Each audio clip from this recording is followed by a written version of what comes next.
आज या वार्डाच्या विकासासाठी जो आमचा पहिला माणूस आहे त्यासाठी आम्ही प्रचाराची सुरुवात केलेली आहे आणि भविष्यात या वार्डाचा कसा आणखी विकास होईल हे आमचं ध्येय आहे.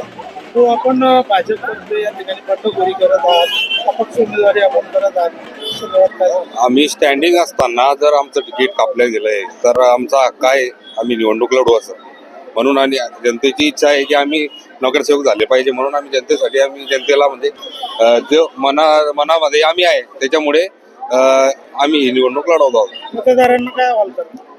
मतदारांना काय आवाहन करतो? मतदारांना माझी एकच विनंती आहे की तुम्ही मला भरघोस मतांनी विजयी करा. वार्डाचा कुठलाही विकास थांबणार नाही याची मी ग्वाही देतो.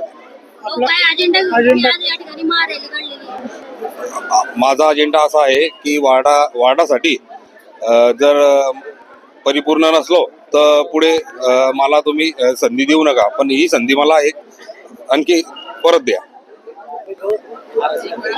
आणि पब्लिकचा खूप चांगला रिस्पॉन्स आहे आणि मी मागच्या वेळेस पण यांच्याकडे होतो आणि त्यामुळेच पब्लिकचा चांगला आशीर्वाद आहे मायबापांचा आणि पब्लिक खुश आहे, आनंदी आहे.